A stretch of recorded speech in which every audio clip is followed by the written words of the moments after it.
prácticamente asintomático. Me di cuenta por el examen, y no tuve fiebre ni perdí olfato ni... ¿Pero por qué te hiciste el examen? Si Porque gustan, uno de mis perdón, hijos, porque uno de mis perdón, hijos si gustan, le dio, si gustan, empezamos. sí. Muy bien. Felicidades, Salvador. No, pues Qué bueno que allá pasaste arriba. esa prueba tan difícil, ¿eh? Así es. Qué bueno, pues a seguirnos cuidando. Si me Gracias. permiten, voy a empezar presentando a nuestros distinguidos panelistas. Primero, la doctora Cynthia Smith, doctora en filosofía con acentuación en ciencia política por la Universidad Autónoma de Nuevo León. Actualmente es profesora de tiempo completo de la Escuela de Ciencias Sociales y Gobierno en el Departamento de Ciencia Política y Relaciones Internacionales del TEC, impartiendo clases de fundamentos de ciencia política, pensamiento político, clásico, política, medios y opinión pública, fundamentos de política pública y ciudadanía y tecnología. Es autora y coautora de más de 10 publicaciones sobre comunicación política. Y también ha estado interviniendo en revistas especializadas de México, España y Argentina. Fue galardonada con el Premio Investigación OANL 2016. En noviembre de 2020 formó parte del Comité de Selección del Sistema Estatal Anticorrupción de Nuevo León. Bienvenida, doctora. El licenciado Salvador Benítez, que lo conocemos perfectamente bien, es licenciado en Derecho por la Universidad de Nuevo León y cursó el diplomado en formación de consejeros de administración en el IGADE de TEC. Es socio del despacho Quintero y Quintero y fue presidente del Colegio de Abogados de Nuevo León. Se inició como litigante y ha sido director jurídico, secretario y consejero de diversas empresas e instituciones públicas y privadas, además de miembro de comités de auditoría. Su práctica profesional se enfoca en temas de organización corporativa, conflicto de accionistas, planeación patrimonial familiar y organización de gobierno corporativo. Ha sido conferencista en temas de gobierno corporativo, entre otros, y editorialista invitado en el Diario El Norte. Es miembro fundador de la Asociación de Ciudadanos contra la Corrupción, desde donde ha promovido la conformación del Sistema Estatal Anticorrupción del Estado. Juan Manuel Ramos es defensor de derechos humanos, ciudadano de tiempo completo y director de la organización de la sociedad civil Redes Quinto Poder IDEA. Y nuestro muy buen amigo, como moderador, el ingeniero Humberto Treviño Landois, egresado de Ingeniería, con maestría en Administración Estratégica y Finanzas en el Tecnológico de Monterrey, maestría en Ingeniería Industrial por la Universidad de Lancaster, Inglaterra, y brindó cátedra dentro del TEC y de la OANL. Dentro de su trayectoria en el sector público se encuentra a ejercer puestos como regidor del municipio de Monterrey, 2 veces diputado local, los años del 91 y el 2000 en el estado de Nuevo León. Bienvenidos todos y adelante. ¿Qué tal? Muy buenas tardes. Me da muchísimo gusto participar en este evento de Sí por México con este extraordinario panel en un tema que es de la mayor relevancia e interés pues, para toda la sociedad. La mecánica que vamos a seguir ya la habíamos acordado. Vamos a abordar 3 temas, 3 rondas de participación. En cada una de ellas alternadamente participarán nuestros 3 panelistas con tiempo de hasta 4 minutos, 5 minutos máximo en cada uno de los 3 temas. Y yo les iré dando la palabra, como ya lo dije, alternadamente. En otros conversatorios similares a este hemos utilizado el esquema de hablar de el antecedente, de dónde venimos, dónde estamos hoy y hacia dónde nos dirigimos en cada uno de los temas que hemos visto, y particularmente yo creo que en el tema de la corrupción, mal endémico o curable, se aplica muy bien este esquema. Así que empezamos con el primer tema que les quiero plantear, que es el antecedente. Bueno, está claro de que la corrupción es uno de los grandes males de la sociedad. Yo diría que diariamente en cualquier medio de comunicación que uno lee algo de corrupción se menciona como nota mala para la sociedad. Y esto se da en tanto en los ámbitos público y privado. En el público, pues el permiso, la compra amañada, pero también el privado, los kilos de menos de kilos, el engaño en los sueldos y salarios para evitar seguro social o impuestos, etcétera. En fin, en ambos ámbitos tenemos esta situación. Pero por otra parte, la corrupción que ya tiene tiempo arraigada en nuestra sociedad, pues a mí me parece que no tanto.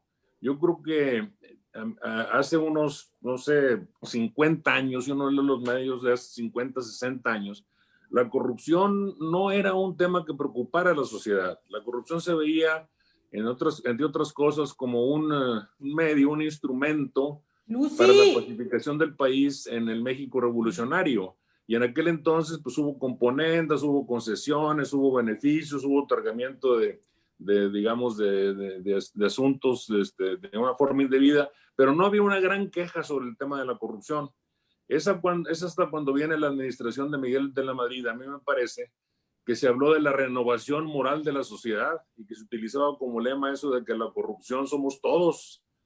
Y luego fue cuando empezaron a surgir, ¿se acuerdan aquella la famosa Contraloría General de la Federación? Antes ni Contraloría había, de auditorías nunca se sabía, de revisiones, una serie de cosas, eso no existía. Entonces, Cintia, doctora Cintia, ¿por qué no nos comenta su punto de vista sobre ese tema de antecedentes de la corrupción? ¿Cómo fue que llegamos hasta aquí en el tema de la corrupción? Adelante. Bueno, una disculpa porque tenía el micrófono abierto sin querer. Hola a todas y todos, un gusto compartir con ustedes y por invitarme a esta sesión, ¿no? Yo creo que en el tema de, por ejemplo, de América Latina y en el caso de México en particular, es un tema con el que convivimos.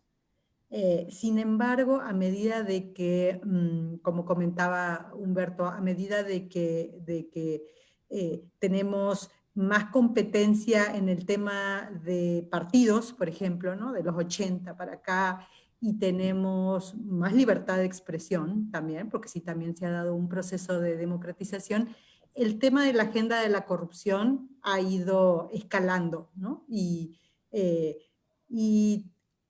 bueno, al menos es mi impresión, en un momento cuando había, digamos, un poder concentrado hegemónico en México, parecía que sacando a ese poder hegemónico se iba a acabar el problema, ¿verdad? Y lamentablemente lo que hemos ido comprobando en el transcurso de las últimas 2 décadas es que ya tuvimos rotación, alternancia de partidos políticos de todos, y que el fenómeno es generalizado, ¿no? Entonces, esto ha llevado a que el construir instituciones ha sido un proceso largo, y mi impresión es que estamos en pañales en este tema, ¿no? Porque las instituciones que tenemos, cuando las revisamos en el papel, suenan muy bonitas, pero por lo pronto no le veo yo muchos dientes, ¿no? Yo por eso decidí entrar a esta experiencia el año pasado el comité de selección del sistema anticorrupción. Me pareció un ejercicio interesante, me pareció un ejercicio ciudadano interesante, y quería ver cómo funcionaba la cosa desde adentro, ¿no? Y entonces vi un montón de obstáculos, ahora se los voy a comentar porque creo que es valiosa la experiencia, pero para cerrar mi primera intervención, creo que lo que más me llama la atención es que la verdad, lo que tenemos es muy incipiente. Se ve bonito en la ley, pero no tiene dientes. Hasta ahí me quedaría por ahora. Muy bien. Correcto. Bueno, la segunda intervención sobre el mismo tema, Juan Manuel, ¿qué nos puedes comentar desde tu punto de vista en las organizaciones en las cuales tú has aportado para, digamos, combatir este fenómeno? Y yo primero quiero agradecer la invitación a la Coparmex y así por México, y es un gusto compartir este foro con tan distinguidas personas. La pregunta es de dónde venimos. Yo creo que hemos entrado en un México de un sistema mundial de las no consecuencias, ¿no? Las no consecuencias en lo público y en lo privado es, desde mi punto de vista, lo que ha ocasionado lo que tenemos, ¿no? Voy a recordar un caso de un joven que atropelló a un mesero en Gómez Morín, ¿verdad? Andaba el joven muy tomado y lo mató. El mesero, obviamente, un abismo social ahí, y el joven quedó libre y no sabemos qué es lo que pasó, si a los deudos le pagaron, aunque sea el funeral y demás. Y creo que eso empieza en otras cosas básicas o elementales cuando nos para un tránsito, ¿no? Te voy a poner mi caso, ahora en abril me paró un tránsito en San Nicolás porque agarré el celular, andaba perdido, plena pandemia, me amenazó con quitarme la licencia o el vehículo, le di la licencia y el hombre pedía dinero, ¿no? Pues llévate la licencia, me quedé sin licencia. Pero empiezan esas pequeñas acciones que damos como normales, de donde no tenemos consecuencias, ¿verdad? El que vaya a tener la consecuencia de manejar ebrio, pues le van a quitar el carro, el que se porte mal en la calle, lo van a detener. Pero ¿qué pasa? Luego le hablan al papá, le hablan al abogado de la empresa y van, lo rescata desde las catacumbas, ¿no? Recuerdo yo el senador Javier Corral que andaba tomado una vez y lo pararon en el Torito en la Ciudad de México, lo metieron al Torito y salió con un amparo. Luego del escarnio social, se tuvo que ir a meterlo otra vez solo y pagar las horas que le quitaban, porque hubo una presión social tremenda, ¿verdad? Pero desde ahí partimos, de la no consecuencia de las acciones que tenemos tanto en el ámbito público como en el ámbito privado. Estas no consecuencias a nuestras acciones, luego normalizamos todo y tenemos a lo que tenemos. Y entonces, si la persona empezó con una multa de tránsito, luego llega una empresa, ¿no? Y pasa un pedido que no debe tener, tenemos productos que luego dañan a personas, o tenemos dentro de una empresa, o tenemos productos que se compran y al revés, dañan a los ciudadanos cuando se los provee a través de un servicio, llámese una medicina, un puente mal hecho, o una carretera que no llega a un lado, o un socavón, como el de la avenida Miguel Alemán. Se recordarán, en Miguel Alemán, en los límites entre Apodaca y Monterrey, se fue una familia ahí, se murió la persona, ¿y quién fue el responsable? Pues nadie, era un hoyo porque ese fue el responsable, la lluvia fue la responsable porque la lluvia es un pozo ahí, y entonces se murió una persona. ¿Cuál es la consecuencia? Ninguna. En Casino Royal se murieron 53 personas dentro de ahí y tenía que ver el municipio con su uso de suelo, tenía que ver el Estado con Protección Civil, tenía que ver el señor Santiago Krill de la Presidencia de la República con la licencia de un casino que estaba operando como otra cosa que no era. Se murieron 53 gentes y ¿cuál fue la consecuencia? Ninguna. Ningún servidor público municipal ni siquiera fue amonestado con una sanción administrativa. Entonces, pues, ¿qué estamos pasando? Pues que pues siempre se sale con la suya. Vino el presidente, vinieron todos y absolutamente pasó nada. Y lo normalizamos, que es lo peor. Lo damos como, bueno, pues ayer colgaron a alguien, tú uno ve todas las mañanas y ve un montón de muertos y pues ya no se asusta. ¿Por qué? ¿Por qué? Porque ya mataron a 53, entonces ya tienes ahí tu umbral de 53. Cuando tengan al 54, ¿no? Por eso recordarán en el penal de Topo Chico, cuando entró Jaime Rodríguez, hubo un motín y fueron menos de 53 porque no quería tener más muertos que Medina en un solo evento. Por eso fueron menos oficialmente el número. Entonces yo creo definitivamente que hemos llegado hasta donde hemos llegado por las no consecuencias y esas empiezan desde casa y tiene que ver con la casa de donde esté, sea de bajos ingresos, de altos ingresos son más porque o le llevan al abogado de la empresa o le llevan al abogado familiar o le llevan al abogado corporativo y es capaz de sacarlo desde donde sea, no así la persona de más bajos recursos, ¿verdad? Va a dormir ahí 36 horas, pero el último caso es la persona que atropelló a alguien en San Pedro, está en la calle, si hubiera sido en la colonia Independencia, el señor estuviera en el penal de Apodaca ya con COVID, ¿verdad? Entonces es la no consecuencia, lo que yo creo, desde mi particular opinión, lo que nos tiene donde nos tiene. Gracias. Muy bien. Salvador Benítez, tú también con tu experiencia amplia en esto y tu interés sostenido por tantos años en esta lucha, ¿qué nos puedes comentar de los antecedentes? ¿De dónde venimos? ¿Cómo llegamos aquí? Mira, yo creo que el problema de que la corrupción es un problema de grado, no es un problema de existencia. La corrupción siempre existe en todos lados. El problema es cuál es el grado de corrupción que hay. Yo creo que en México la corrupción se empezó a acentuar por un experimento democrático fallido de Carlos Salinas de Gortari. Es decir, cuando se aceleró la pretendida democratización de este país, impulsando partidos políticos que ya existían, pero que no tenían suficiente militancia como para sostener una ideología. Es decir, vimos cómo de un momento a otro se entran al juego político Acción Nacional y entra Acción Nacional el PRD como una división del PRI y empiezan a entrar a esos partidos políticos diferentes personajes que no tenían ni siquiera antecedentes dentro de los partidos y que tampoco tenían una cualidad ideológica dentro de ello. Y entonces, ¿qué sucedió? Que empezaron a entrar al poder otro tipo de gobernantes que no tenían un sustento ideológico dentro de su participación y que lo empezaron a hacer prácticamente pues para tomar posturas de poder más que para servir o para un servicio público. Todos los procesos de lucha contra la corrupción que se han llevado a cabo a partir del sexenio de Carlos Salinas han sido medidas que se orientan hacia el exterior, o sea, a tratar de demostrar en el exterior que hay una lucha contra la corrupción en México.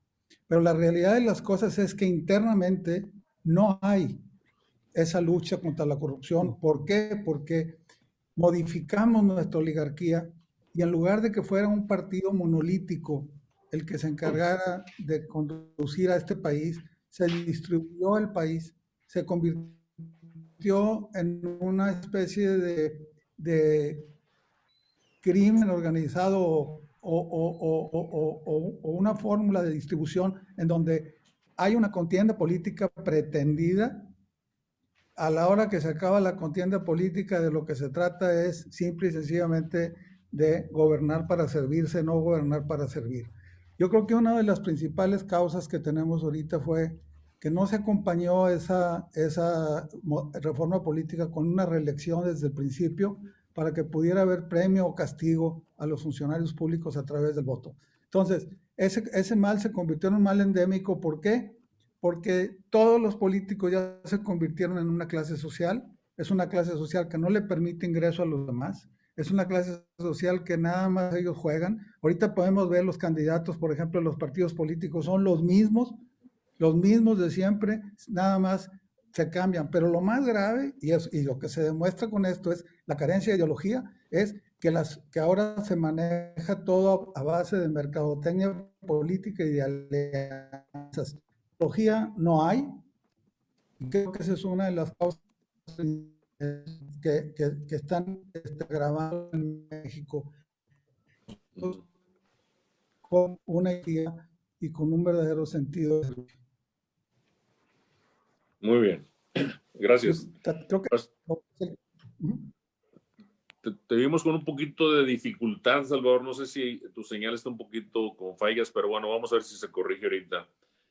La segunda parte es el hoy.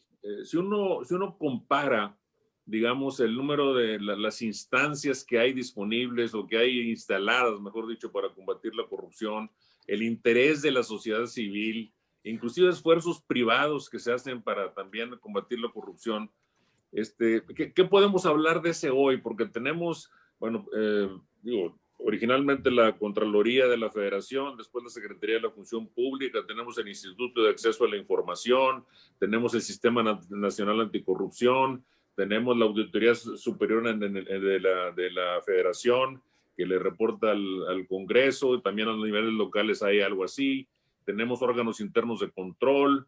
Eso por la parte del sector público. Por la parte del sector privado, hay organizaciones que, bueno, han emprendido luchas muy importantes a nivel nacional, Mexicanos contra la Corrupción, aquí a nivel local, pues el grupo de Ciudadanos contra el grupo de Ciudadanos contra la Corrupción, lo de Redes Quinto Poder, que claro, no, lo que hace esto, Quinto Poder, según lo entiendo, no solamente es combatir la corrupción, sino otras cosas. Hay mucho al respecto, hay mucha capacidad instalada. Entonces, ¿por qué el resultado no se da? O sea, ¿qué es lo que pasa con lo que tenemos hoy? Es un aporte importante, ¿qué significa? Es, digamos, el paso número uno a un cambio. O sea, ¿dónde estamos hoy en este tema? Porque el tema de corrupción es un tema que está muy alto en la cartelera de intereses de la sociedad y de todos los actores. ¿Qué pudiéramos evaluar al respecto de esto? Empezamos con Juan Manuel. Adelante, Juan Manuel. Sí, gracias. Yo estaba haciendo aquí una pequeña suma y de las mencionas, si multiplicamos 32 entidades de a 5 organismos, tenemos más de 160 organismos. en el sistema estatal anticorrupción, en una contraloría que hay en cada entidad, en una auditoría superior que hay en cada entidad, en un órgano garante que hay en cada entidad, y pues le metería derechos humanos que hay en cada entidad, o fiscalía anticorrupción. Entonces tienes al menos 160 o 200 órganos que deben de estar encargados de prevenir ahora, porque ya no solo es sancionar, es la prevención, lo que vino a revolucionar, lo voy a poner entre comillas, el tema del combate a la corrupción en México. Creo que lo que hemos fallado es en socializar la importancia de estos grupos, ¿no? Y que las personas lo conozcan. Lo conocemos Salvador, lo conoce Cintia, lo conoces tú, Humberto, Iván, Jorge, Juan Manuel y otras 10 personas. Pero si tú vas por la calle y le preguntas a una persona que hace un contralor, no tiene idea. ¿Qué es una auditoría? No tiene idea. Y además, les doy la razón, no les interesa porque el mexicano o el ciudadano está preocupado en sus 10 problemas del día y lo último que quiere saber es, déjame ver cómo pasó la sesión del sistema estatal anticorrupción, ¿no? Yo antes ponía el ejemplo con los diputados, es igual, ¿no? La gente tiene el problema de solucionar cómo va a pagar la renta, cómo va a dar de comer a sus hijos, que si tiene internet para ahora la computadora, antes era ir a la escuela, ¿no? Darles lonche o darles para el camión, ahora si tienes o no. Entonces, después de todos esos problemas, lo que quieres es descansar y otra vez en la mañana levantarte a hacer tu rutina y no te da tiempo. Luego tienes que la población, que sí podemos participar, está muy dispersa en algo que le llama la atención porque todas las personas nos unimos a algo porque nos llena algo nuestro, ¿verdad? No es como que, qué interesante y qué padre, vamos a ver la deuda del Estado y cero sanciones contra la corrupción. Si yo amo los perros, pues me voy a ir a ver los perros o me voy a ir a ver a las mariposas, los chipinque o demás, ¿no? Entonces, tenemos esto que no se ha logrado socializar, aunque se habla de ello todos los días. La mayoría de las personas no las conoces. Nosotros tuvimos una sesión de consejo el día martes. Invité al doctor Carlos Gómez, un académico de la Universidad Autónoma de Nuevo León, para que nos explicara qué es el sistema estatal anticorrupción, porque desde ahí empezamos con lo básico. Todos pensamos que ya sabemos que el otro sabe y no lo sabemos y no lo entendemos y no lo conocemos y eso está perpetuando lo que tenemos ahora, que sean instituciones de papel que funcionan solamente si funcionan, como agencias de colocación burocrática. Una persona del CPC dijo un día que el presidente los quería desaparecer y que entonces estaba muy escandalizado. Le dije, pues, si te vas a ir, nadie te va a extrañar más que tu esposa con el cheque que no le vas a dar de 200,000 pesos, que eso le tocó al secretario ejecutivo de aguinaldo, 200,000 pesos de aguinaldo. ¿Cómo alguien que no hace nada en todo el año puede cobrar 200 pesos de aguinaldo? Eso, en principio, debe escandalizarnos en un país donde tienes a la mayoría que no ganan los 40 o 50,000 pesos que dijo el candidato de Naranja, ¿verdad? La mayoría viven 5,000 pesos o menos de su salario. Entonces, que alguien que tenga que combatir la corrupción, que ni siquiera hizo un posicionamiento fuerte en un caso de corrupción local, le pagues 200,000 pesos, es un escándalo. Pero no es un escándalo porque, te digo, no los conocemos y no sabemos el mecanismo. Y esa falta de socialización les ha permitido mantenerse ahí, ¿no? Pero así pasa también con los regidores. ¿Quién conoce a los regidores? Nadie los conoce más que el que va y que le arregle algo de un permiso, de algo, no sé qué. Vas y buscas al regidor porque es tu pariente, porque es tu amigo o porque lo conoce alguien y te resuelve algo. Como estos no resuelven nada, están peor, porque nadie los busca para nada, ¿verdad? El regidor al menos va y te ayuda para que te atiendan un permiso municipal. Entonces, tenemos instituciones que sí se crearon, que son de papel, que están haciendo agencias burocráticas y que los mismos partidos les han metido gente para no operar. Bueno, vaya, inventan hasta organizaciones de la sociedad civil y ponen un alfil ahí y ponen a alguien que dices, caray, ¿cómo llegó esta persona ahí, no? Y estamos hablando a nivel local en Nuevo León, donde se ha hecho una monopolización y una apropiación, una cooptación. Aquí no hay Morena, es PRI y PAN. Esos son los partidos que tienen esto agarrado y que no lo dejan avanzar. Y a lo mejor en Veracruz es Morena porque ya son mayoría y a lo mejor en Jalisco es Movimiento Ciudadano. El problema es que el partido no quiere soltar su status quo y decía Salvador que son las mismas. Yo creo que ya estamos volviendo a la época de castas aquí, ¿no? Porque están los mismos siempre y una controlan esto y otros controlan otro. Vamos a acabar otra vez como la colonia, ¿no? Y los demás vamos a ser súbditos. Yo siempre he dicho que si no les gusta que lo revisen y que lo señalemos, pues que paguen el gobierno de su dinero y pues no hay bronca, ¿verdad? El problema es que no, los hemos dejado, los hemos permitido y ahora a mí me preocupa esta coyuntura porque aquí parece que uno es el malo y otro es el bueno y no. Aquí en Nuevo León tenemos dos malitos, ¿verdad? Y si no reconocemos eso, entonces vamos a perpetuar a una clase política que ha dañado y socavado la democracia, la participación y las instituciones que le permiten a los ciudadanos gozar de derechos, porque ahora no queremos al otro, al moreno, a la morena o al X, ¿verdad? Y ojo ahí, porque eso es una gravedad, es decir, decía Maquio que no hay que cambiar de amo, sino dejar de ser perro. Aquí yo creo que ya no tenemos que elegir. Yo antes decía de broma que en la elección uno elige secuestrador. Te van a secuestrar y te van a dañar. Aquí nomás lo que tenemos que elegir es quién de estos nos da el síndrome de Estocolmo, ya nos guste que nos tengan como nos tengamos. Y cuidado ahí, porque el sistema y todo lo que tenemos a nivel local, que es lo mismo que está haciendo el presidente, pero por alguna razón, no lo conectamos, pero es exactamente lo mismo. No es que desaparezca el Sistema Nacional Anticorrupción, aquí está más fregón. Ahí lo tienen, pero no opera, ¿no? Y entonces está, como dice Salvador, por eso llegan los extranjeros y se quedan sorprendidos. No, México es un país de leyes, de instituciones, pues no sirven para nada porque no le resuelven cosas a la gente. Y acuérdense que la corrupción al que daña es a las personas. Daña a aquel que ahorita no tiene una cama de hospital y está tirado en el piso, daña al que no le da una medicina, daña al que se cayó en el socavón, daña al que asaltaron en un parque porque no tiene la luz, la luminaria pública. La corrupción daña a las personas, daña derechos y cuesta vidas. Gracias. Muy bien. Salvador, en este tema del hoy, veo que en tu intervención coincides en cierta manera con lo que nos ha comentado Juan Manuel, de que entiendo que nos están diciendo de que el problema tiene en el fondo naturaleza política, es decir, lo que nos está fallando es la política o los políticos que no han querido entrarle seriamente a esto, pero también en el hoy tenemos a la sociedad civil mucho más interesada y mucho más organizada que hace, digamos, 10 años. ¿Qué pasa entonces con ese hoy para que no sea más, digamos, más dinámico, más propenso, más inclinado a generar bien público en el sentido de combatir la corrupción? Salvador.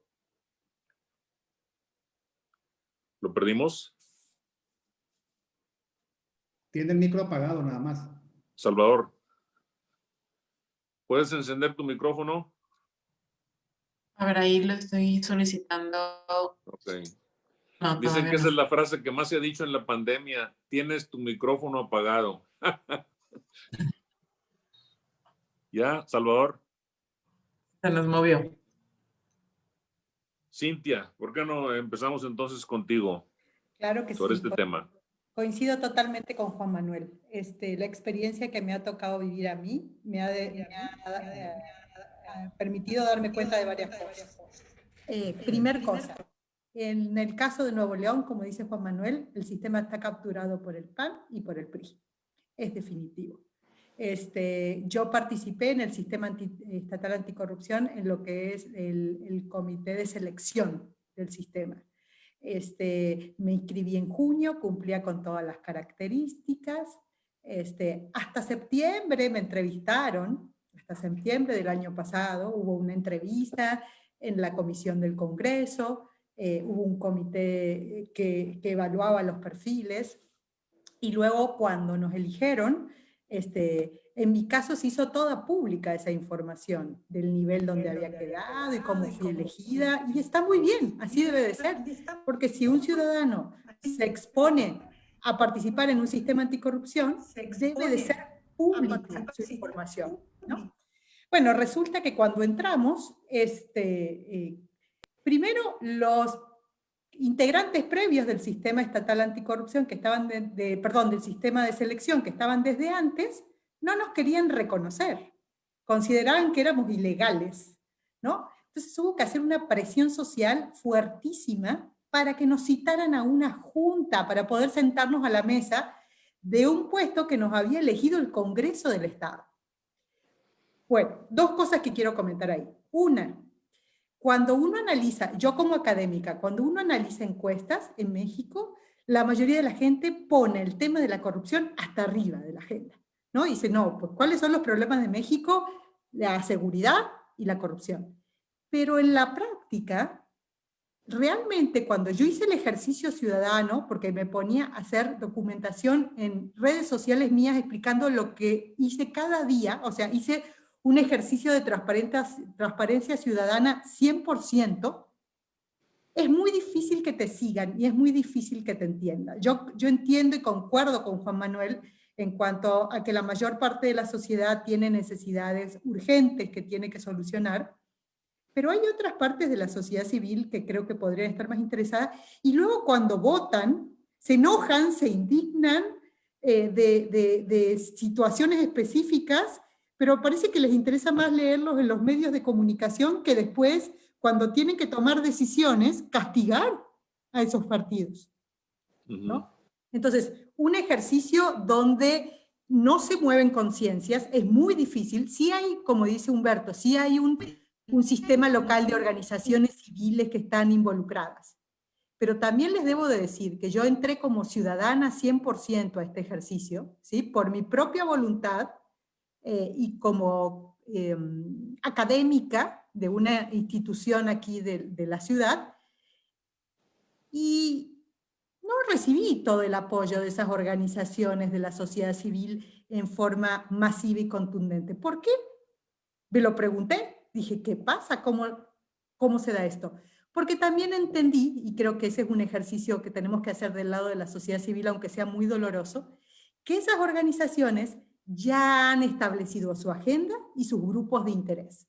Entonces, si entra a este ejercicio alguien que no pertenece a esa agenda, como es mi caso, ¿sí? Pues el apoyo es, ¿cómo decirlo? Formal.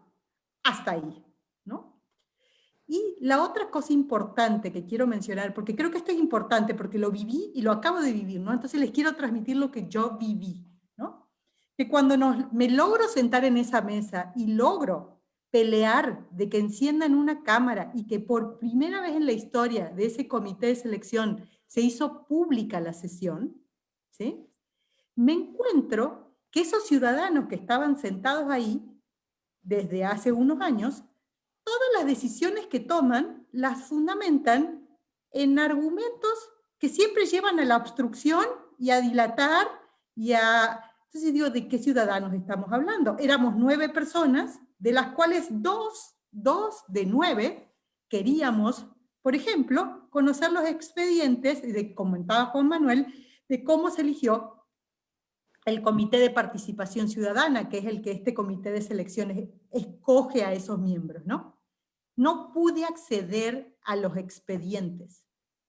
No pude acceder a los expedientes. ¿Por qué? ¿Quieren saber por qué? Porque el argumento de interpretación de este comité de selección es que lo primordial es proteger la protección de los datos personales.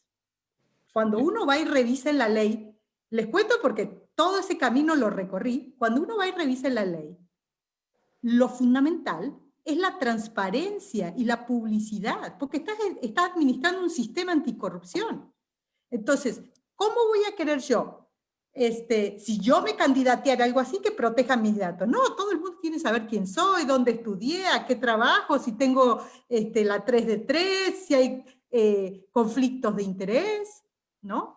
Claro, que me protejan mi dirección, que me protejan mi, qué sé yo, mi religión, que me protejan mi preferencia sexual, qué sé yo, pero no que me protejan mi expediente. Claro. Entonces, las personas que están sentadas ahí, que son ciudadanos supuestamente, en realidad, como dice Juan Manuel, es gente que participa de estos procesos para obtener posteriormente beneficios vinculados a los partidos políticos, los 2 partidos políticos que mencionamos, el PRI y el PAN. Eso es lo que yo viví en esta experiencia. Muy bien. Salvador Benítez, en el hoy. ¿Cómo estamos en el hoy? A ver si ya se escucha, ¿sí se escucha mi voz? Sí. Muy bien. Mira, yo creo que es importante que lo veamos desde un punto de vista objetivo. Es decir, los diputados de los partidos políticos no representan al pueblo, representan a los partidos políticos. Porque esto ya se convirtió en un sistema de gobierno, una partidocracia. Entonces, si tú no le sirves a los intereses de los partidos, tú no eres útil. Tú necesitas ser un ciudadano que te comprometas a seguir los lineamientos que marquen los partidos políticos para poder que te den ingreso a sus procesos. Espero que se esté escuchando. Yo lo viví en carne propia. O sea, yo apliqué, claro que te dicen que no ganaste porque no eras el idóneo y te dan todo tipo de excusas. Pero en el caso de las 5 personas que terminaron el CPC, pues tuve que recurrir al amparo porque ninguno de ellos cumplían con los requisitos que marca la ley. Pero el problema de fondo, Humberto, y creo que es importante que lo comportamos con los ciudadanos, y una de las cuestiones importantes de Sí por México, es que necesitamos cambiar el perfil del diputado. Necesitamos diputados que representen al pueblo, no que representen a los partidos políticos. Nosotros no debemos de reelegir como servidores públicos, ya sea en ese puesto o en otro, a personas que no nos hayan servido como diputados en beneficio del pueblo. Esta legislatura dejó muchísimo que desear. Hay demasiadas evidencias, no alcanzaría el tiempo ahorita para hacerlo, pero la realidad de las cosas es que el problema de hoy es que si tú como ciudadano te pueden invitar a sesiones de consulta popular, te aceptan que les presentes iniciativas, te escuchan 200 veces, pero te oyen, pero no escuchan. Perdón porque dije que te escuchan, te oyen. Porque al final de cuentas acaban haciendo lo que ellos quieren y acaban eligiendo a las personas que les sirven a ellos. Si vemos ahorita, por ejemplo, con todo respeto, a ver, ¿cuáles son los resultados de la Fiscalía Anticorrupción en el Estado? ¿Qué políticas públicas se han hecho en materia anticorrupción por parte del Comité de Participación Ciudadana? ¿Qué iniciativas de ley ha habido que realmente generen un auténtico combate a la corrupción? ¿Qué pasa con el auditor superior? ¿Dónde están los reportes? Es decir, no hay algo que es muy sencillo que se llama voluntad política. Entonces, yo creo que en el hoy lo que tenemos y debemos de hacer es echar fuera, no votar por los diputados, ni reelegir a los diputados que no nos estén representando realmente a nosotros, y cuando nos demos cuenta que están representando a partidos políticos, aplicar el castigo del voto. Nuestra única arma como ciudadanos es el voto, y yo creo que lo que tenemos que hacer, ojalá que Sí por México alcance a convencer que algunos partidos políticos para que incluyan en sus postulaciones a personalidades que realmente tengan interés de representar al pueblo y no representar a los partidos políticos. El cambio tiene que venir en el Congreso si es que vamos por un cambio pacífico, y debemos empezar por el Congreso estatal y también luego en el Congreso federal. Si vemos, por ejemplo, un Congreso totalmente servil, un Congreso que en este momento vemos en un país donde tenemos un partido que controla, que tiene 278,000 afiliados, o sea, que apenas cumple con el padrón electoral, y que en este momento, por un coraje que nos hicieron hacer los demás partidos, nos volcamos los mexicanos otra vez creyendo que ahora sí nuestro Redentor, y otra vez volvimos a caer en lo mismo. Nos pasó en Nuevo León con Medina, cuando escogimos a un niño bonito que esperábamos que fuera a ser un gran gobernador, y resultó ser un ladrón. Luego después nos vamos con el Bronco, que también en un voto de protesta, y resulta que el señor no fue lo que resultaba que decía que iba a ser. Entonces, el problema es que se nos siguen presentando por parte de los partidos políticos las mismas ofertas, las mismas personas, y ya es tiempo que nos convenzamos de una vez. Ellos no están para representar al pueblo. Los diputados de los partidos políticos que tienen línea partidista están para representar a los partidos políticos, no a los ciudadanos. Eso muy es bien. muy Vamos a importante. pasar al tercer punto, Salvador, contigo, que es, bueno, ¿qué falta? ¿Qué sigue? Porque efectivamente esos planteamientos que tú haces de modificar, digamos, la forma en la que los candidatos a puesto de elección popular son seleccionados y propuestos por los partidos y todo lo que tú mencionaste, pero hay algo más también que hacer por parte de la sociedad civil. ¿Hay alguna otra cosa que en paralelo se puede también impulsar? O sea, ¿qué sigue? ¿Hacia dónde vamos? Marta Montemayor ahorita nos comentaba en este sentido, en el sentido de reforzar la participación ciudadana, reforzar la organización civil para seguir impulsando estas iniciativas de corrupción y también romper esa hegemonía de los partidos políticos en el que atienden a sus intereses y no a los de la ciudadanía. ¿Qué sigue, Salvador? Mira, yo creo que lo que tenemos que hacer es solidarizarnos con movimientos ciudadanos que tengan una base ideológica y desde luego que tengan un objetivo. ¿Sí? Y ser activista, pero no un activista de café ni un activista de papel. Si yo veo, por ejemplo, y me tomo el tiempo de leer un poquito lo que está buscando Sí por México, lo que está buscando Redes Quinto Poder, lo que está buscando Ciudadanos contra la Corrupción, lo que están buscando tantas organizaciones civiles como las hay. Es decir, debemos de internarnos a esas asociaciones y luego tenemos que empezar a tomar un rol activo en la política. Hay que diferenciar la política partidista a la política.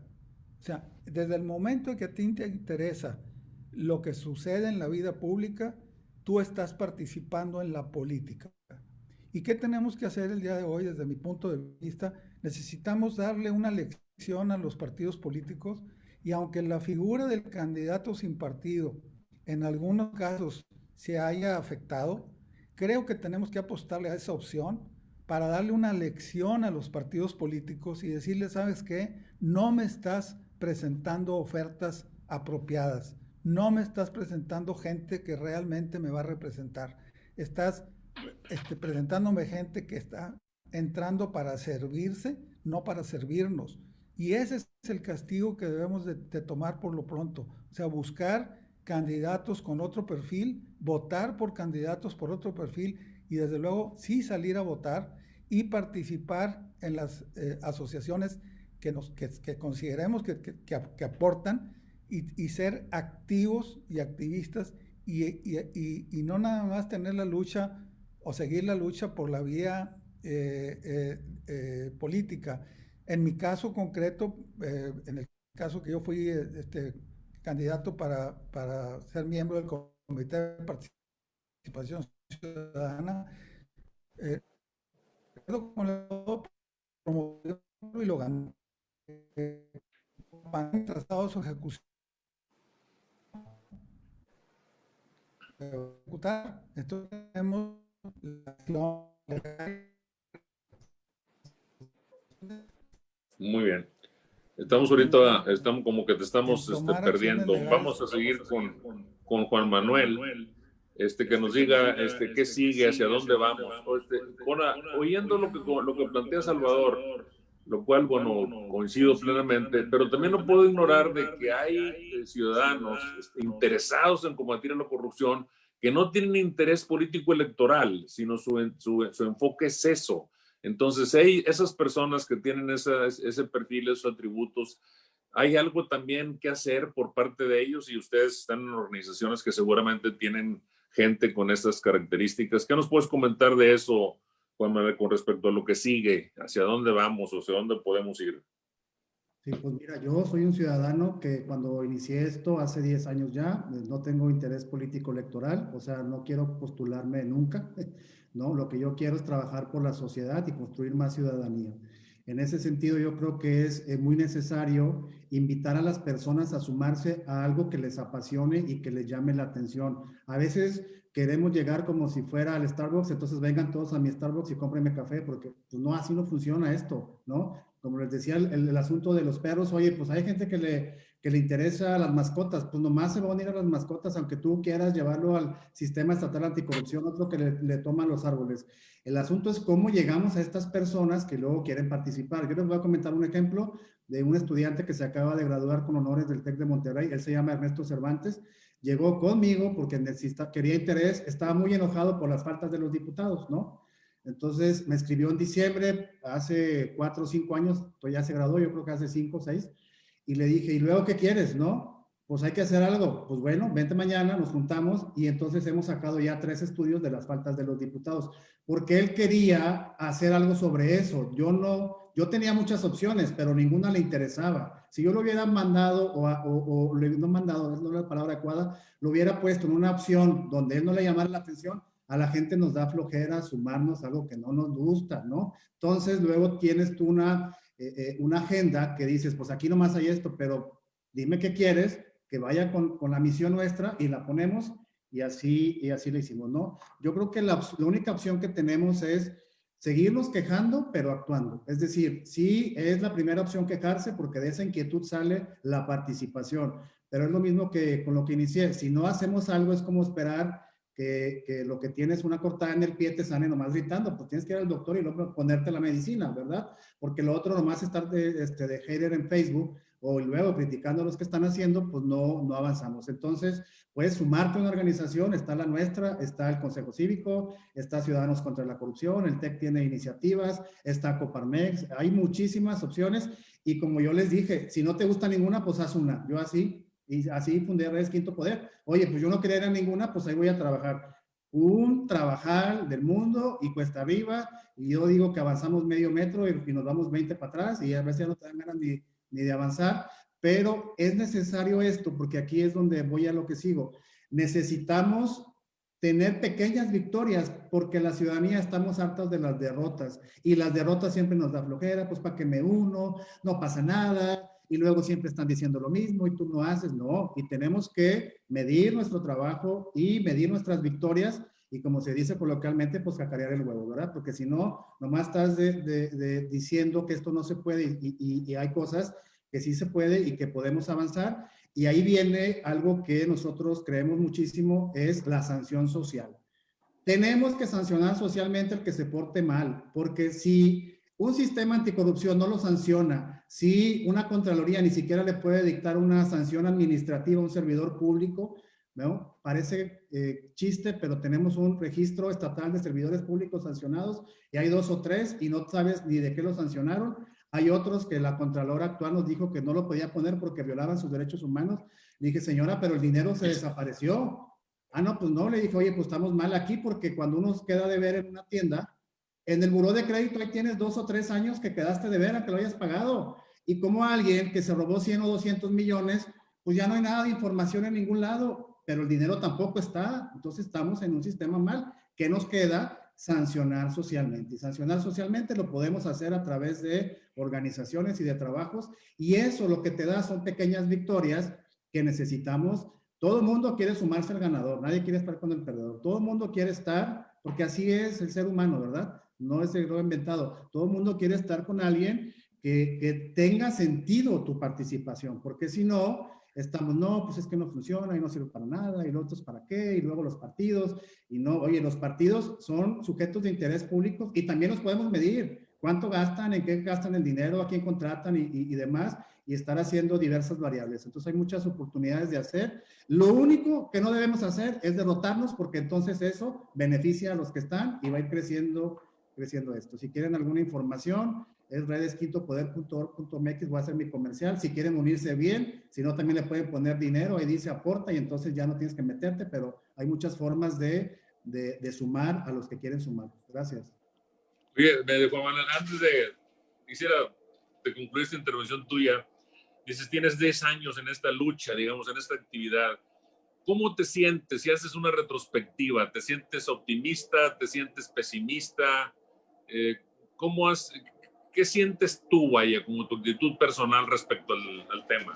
Súper optimista. A mí me encanta ir a las clases, me encantaba, ahorita ya no se puede, extraño el TEC, porque me encanta ir a los salones a platicar con estudiantes, porque yo creo que tenemos la obligación nosotros, que estamos dedicados de tiempo completo a buscar semillas, sembrarlas y que esas semillas se conviertan en árboles. Si yo después de un año de dar plática con 100 estudiantes, uno se involucra en su comunidad y uno identifica los derechos humanos como algo que debe hacer velar por otros que no pueden, con eso me doy por bien servido y tengo a más de uno, ¿verdad? Te digo que ya agarramos uno en prepa, ya lo graduamos, se graduó él con honores allá en su actividad profesional y tiene ya la semilla ciudadana y él ya se puede mover por sí mismo y me da muchísimo orgullo. Y así hay muchísimas gentes. Entonces, eso es lo que queremos. Oye, yo quisiera 10,000. Pues mira, Miguel Hidalgo, Josefa y todos se juntaron en 5 y hicieron una independencia. Entonces, vamos bien nosotros. Muy bien. Doctora Cintia, ¿hacia dónde vamos? ¿Qué falta? Bueno, yo también tengo mucha esperanza porque considero que no hay que derrotarse en estos esfuerzos y que son procesos de largo aliento. Como decía al principio, el sistema anticorrupción en México está en pañales y el chiste es trabajar y ajustar y ajustar y ajustar. En el caso personal, justo con mi colega que participamos, digamos, en forma realmente ciudadana dentro del comité de selección, al terminar ese proceso, que fue un proceso muy, muy corto, estaba definido así, decidimos hacer una propuesta de iniciativa de ley y cabildearla con todas las fracciones parlamentarias en el Congreso, les quisiera yo comentar qué es lo que veo que en el caso particular de Nuevo León, qué es lo que está pendiente, qué es lo que se está avanzando. En el caso hablo específicamente del sistema estatal anticorrupción, ¿no? Hubo un problema muy serio con el tema en el que participamos nosotros para reponer cuando alguien renuncia. No había, en la ley había un hueco, y por lo tanto el sistema se paralizó durante años precisamente porque no había un sistema, ¿no? Entonces, ahora mismo hay un dictamen que está pendiente, y eso es importante que todo el mundo sepa, de que hay que presionar a los diputados para que lo voten en el Pleno, para establecer este mecanismo rápido de selección de suplentes, y también el tema de la paridad de género entró ahí. Pero faltan los temas más gruesos, ¿no? Un importante punto para mí, para que este tipo de cosas, o sea, para esos ciudadanos que entran al sistema de selección y que entran al sistema de participación ciudadana, tiene que ser transparente, 100%, su elección, su perfil y su actuación. En este sentido, hay que mejorar la ley para que no le puedan sacar la vuelta, ni qué privacidad de datos, ni qué privacidad de datos. El que quiere entrarle como ciudadano al sistema anticorrupción tiene que estar expuesto a la visoría ciudadana. Una. Dos, tampoco puede ser que alguien que está en un nivel dentro del sistema pueda luego brincarse a otros, ¿no? Fue famoso el caso aquí en Nuevo León de que la persona que ocupaba la Secretaría Ejecutiva había estado previamente en los que organizaron el sistema, en el sistema de selección, y no pasó nada, ¿no? No tenemos un sistema estatal de fiscalización, que sí está en la ley federal y no lo tenemos en la ley estatal, y tampoco tenemos, sí hay visorías ciudadanas, como el ejercicio, por ejemplo, que hace Redes Quinto Poder, pero no hay una plataforma digital que tenga el sistema estatal anticorrupción. Si yo como ciudadana quiero ir a ver ahí qué hay, no tengo dónde, ¿no? Entonces, mi invitación sería, ¿qué sigue? Presionar para mejorar el sistema, ¿no? En sentido positivo, no empiezan los sistemas siendo perfectos, y no podemos esperar eso, pero sí necesitamos corregirlos y presionar y mejorar la ley para que vaya teniendo dientes, ¿no? Entonces, esa sería mi invitación, ¿no? Muy bien, muchas gracias. Bueno, hemos tenido algunos comentarios ahí en el chat y yo he tratado de introducirlos en las preguntas. También Juan Manuel nos ha compartido en el chat de este conversatorio el vínculo con Redes Quinto Poder, por quien esté interesado en acercarse y participar, aportar a ese esfuerzo. Nos quedan unos minutos, digamos 4 o 5 minutos. A mí me gustaría que concluyéramos con un mensaje final por parte de ustedes a las personas que nos están escuchando y quienes lo harán después cuando pongamos esto en nuestras redes sociales sobre este tema tan importante. Yo diría que fascinante intelectualmente, es un verdadero reto, pero yo creo que si el tema de la corrupción lo tenemos tan alto en los intereses de la ciudadanía, digamos, esa es una invitación a seguir trabajando como lo han hecho ustedes con mucha generosidad. Y yo creo que eso es lo que todos debemos enfocarnos. Entonces, un último mensaje por parte de ustedes, empezando contigo, doctora Cintia. Bueno, para cerrar brevemente, yo lo que diría es que pues el sistema es de todos, ¿no? Entonces es importantísima la participación, es importantísimo transmitirlo, es un reto enorme aterrizar, a explicar un sistema que funciona tan complejo para demostrarle a la gente la importancia que tiene, pero a mí también me interesa, yo como docente que soy de alumnos universitarios, mi objetivo de mi participación también fue mostrarle a los demás que si entré yo, pueden entrar, ¿no? Entonces, invito a que socialicemos las convocatorias que hace el Congreso, porque parece que las circulan entre los círculos de los interesados que conocen el sistema, socializarlo, participar, estar al pendiente de las modificaciones de las iniciativas de ley,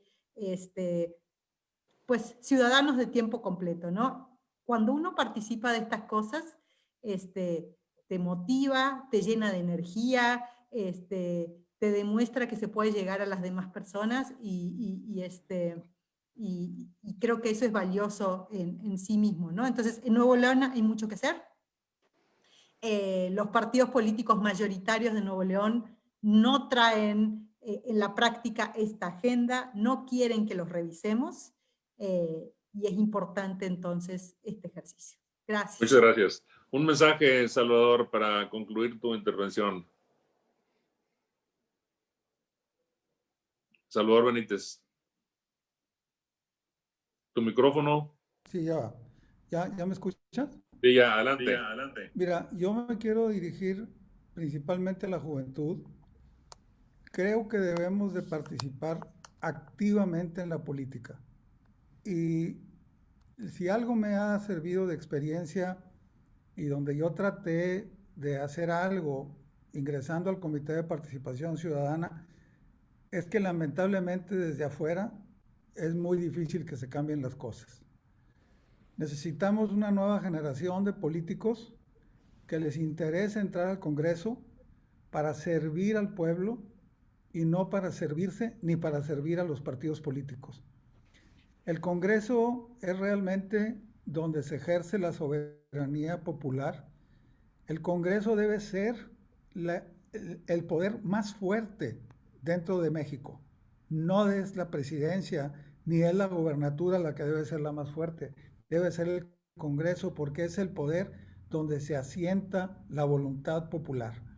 Entonces, yo invito a los jóvenes a que participen activamente en la política, a que lo hagan con una ideología limpia, con una ideología clara y sobre todo con el deseo de servir. Si logramos que en el Congreso del Estado haya una participación de diputados que no sigan líneas de partidos políticos, pudiéramos ser el primer estado de México que empiece a generar un verdadero cambio. ¿Por qué? Porque mientras los partidos políticos no recuperen sus valores ideológicos, este país va a seguir perdido. Y si nosotros nos metemos activamente a la política, si se les da la oportunidad, entren y busquen el voto popular, y créanmelo, la gente ya está cansada de los mismos políticos, de las mismas caras y de las mismas mentiras. Muchas gracias. Juan Manuel, por favor, un último mensaje. Sí, pues yo quisiera agradecerles por la invitación y a mis compañeros panelistas también. Siempre es bueno escucharlos y aprender. Y pues nada, el asunto aquí es que tenemos que participar e involucrarnos, ¿no? Está bien involucrarte en un partido político si así quieres hacerlo, porque es participar en la vida finalmente pública del país. Hay gente que así se lo decide, y así como menciona el licenciado Salvador de que el Congreso necesita refrescarse, también los partidos necesitan refrescarse, porque los partidos son parte, digamos la frase esta de que pues es lo peor que tenemos, pero es lo mejor de lo que hay, ¿verdad? Porque la otra cosa es otra cosa distinta. Entonces necesita que los que tengan las ganas y el interés de involucrarse y cambiar desde dentro, pues se metan a esa trinchera y entonces empiecen ahí a hacer las voces disruptivas y generar el cambio que desean en el gobierno, dentro del gobierno. Y la otra parte, como sociedad, los que tenemos el tiempo, los que tenemos la economía que nos permita involucrarnos en actividades, pues hacerlo. En la actividad que tú quieras hacer, que beneficien la comunidad, ¿no? Pero dar el paso a salir al frente de mi casa y barrer la frente de mi casa a preocuparme por la comunidad, ¿no? Yo, donde vivía antes, había una comunidad de vecinos que siempre estaban quejándose de Venezuela y no podían organizarse para una junta porque estaban robando los carros, ¿verdad? Entonces le dije, entonces tenemos malas prioridades. Está bien hablar de política exterior y querer cambiar el gobierno de Chávez, pero si nos siguen robando las baterías de carro y nadie se da media hora para organizarnos como vecinos y entonces ir en un común a decirle a la autoridad, nos estás fallando y te estamos pagando puntualmente nuestro predial, pues estamos fritos, ¿verdad? Entonces hay que quejarse, hay que involucrarse, sea en la vida pública, desde un partido político. Si te invitan a chambear a una institución, pues ve a chambear a una institución, ¿no? Y sé parte de generar esta cosa distinta que está ahí, o desde la sociedad civil, o desde la academia, como la doctora Cintia, o desde las organizaciones empresariales como Coparmex. Muchísimas gracias por la invitación y por su tiempo. Bueno, pues muchas gracias a ustedes. Realmente ha sido muy valiosa su aportación. Se las agradecemos mucho. Yo de mi parte también agradezco a Sí por México y a Coparmex habernos facilitado este conversatorio. Yo no tengo nada más que agregar. No sé si Arrambide, nuestro moderador, nuestro anfitrión, quisiera agregar algunas palabras o alguno de ustedes en la organización. Muchas gracias.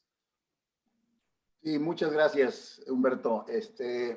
Son muy interesantes todas las reflexiones que hemos oído aquí, definitivamente. Yo conozco al monstruo por dentro. Sé que la corrupción es hermana de la impunidad. Sin impunidad no hay corrupción. Bien decía Juan Manuel que si no hay consecuencia, pues no hay nada. Yo me acuerdo que don Ricardo Margain Susaya, que era el brazo derecho de don Eugenio Garzazada en la cuestión política y social, nos decía que las cámaras o los organismos de la sociedad civil deben ser contrapesos a los excesos de poder del gobierno. Y nos ha faltado mucho en todo este siglo que nos pongamos las pilas para que los organismos más fuertes, que son las cámaras empresariales, puedan contundentemente frenar al gobierno en toda la cuestión de corrupción. La única forma para presionar al gobierno es la cuestión mediática. Se pueden firmar convenios, contratos, hacer planes, programas y no les van a hacer caso nunca porque saben que no hay consecuencias. Necesitamos ciudadanizar de alguna manera, meternos a los órganos anticorrupción que existen en el Estado en los 3 niveles, en los 3 poderes. A la Contraloría Interna del Gobierno del Estado, a la Auditoría Superior de la Federación en el Legislativo y al Consejo de la Judicatura en el propio Poder Judicial. Porque los mismos corruptos son los que ponen a quienes los van a revisar. ¿Quién ha hablado, por ejemplo, de ponerle pruebas de confianza a los candidatos y a los gobernantes? Nadie. Tenemos todo este siglo en caída libre en Nuevo León. Miren cómo están todos los temas, especialmente el número 1 es el Estado de Derecho. Y en México también tenemos, por ejemplo, hay una organización a nivel mundial que hizo un estudio recientemente sobre en qué posición están 128 países en diversos temas. Y México ocupó el 104, el 121 en lo integral. Pero en corrupción e impunidad, aquí está esto. Estamos en el 121 de 128 en el mundo en cuanto a seguridad, corrupción y justicia. Entonces, solo contrapesos fuertes y contundentes pararán esto. Antes, la corrupción, el funcionario se ponía el sueldo que quería, ¿verdad? Porque pues, tenía que vivir bien y heredar también. Pero ahora no solo eso, el alcalde quiere ser gobernador y el gobernador presidente. Y no solo roban para vivir bien, sino para las campañas futuras. Y estamos hablando de miles y miles de millones de pesos. Entonces, más contundencia en los organismos que existen actualmente. Y ciudadanizar las agencias de corrupción que tenemos en los 3 poderes. Ese es mi comentario. Pues yo creo que con eso cerramos, Jorge, si no tienes inconveniente. Muchas gracias a todos, muchas gracias a Jorge, muchas gracias a Sí por México y pues espero que tengamos un nuevo conversatorio en los días por venir sobre algún otro tema tan interesante como este del combate a la corrupción. Muchas gracias y muy buenas noches. Muchas gracias por dejarme una foto, hay que voltear todos para acá, ¿sí? Porque les tomé varios y estamos para allá y otros para acá. ¿Va? Gracias. Gracias, buenas noches. Gracias a ustedes. Buenas noches, gracias, hasta luego. Gracias, Gracias. gracias a los expositores. Gracias, Iván.